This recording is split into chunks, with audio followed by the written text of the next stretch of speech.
here in Vancouver's False Creek, one of the city's most iconic views. The cityscape in the foreground, framed by the majestic North Shore Mountains in the background. This is one of Vancouver's protected views, a so-called view cone, but policies managing those views are set to change.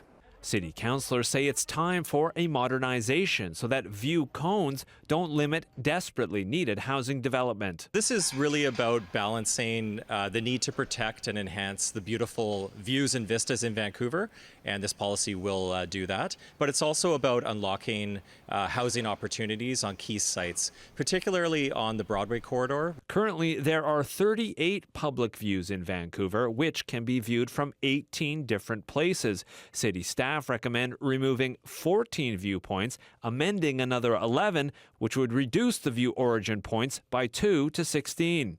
For example, the city proposes to change views like this on Main Street to a more narrow view from a different vantage. It's the same type of change for the mountain views from Granville Street. Here's a third example of how mountain views will be preserved from Olympic Village or the Cambie Street Bridge, but allow more development to reach up to those views. There has been significant pushback to the idea, most notably from a group called Save Our Skyline YVR. They're worried the changes are too severe and become guidelines rather than restrictions that were enshrined in 1989. At the end of the day, people have said these views are important to us because they're priceless. Other Vancouver residents are split, though, between having unobstructed views of the region's natural beauty and ensuring there is appropriate, affordable housing for all. What do you think? Do you think that it should leave that view open, or do you think they should add more housing where those cranes are to block the view a little bit? Definitely open.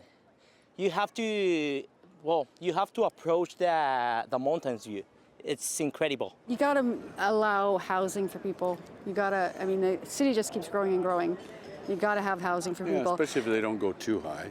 It's just hard to see, right, that we are losing that many of those trees and those beautiful views for those housing. I mean, you just look, there's a huge hole right there that you could house 20,000 people in. So is density the solution? I don't know, but people need to be able to live downtown, and people who live downtown need to be able to go to school and work downtown. And if there's not enough housing, then I guess we have to make some. City staff says its recommendations strike a pragmatic balance between building housing, job space, and hotel rooms, meanwhile ensuring Vancouver remains livable, equitable, and vibrant. The policy changes go to City Council for approval next Wednesday, July 10th. Chad Pawson, CBC News, Vancouver.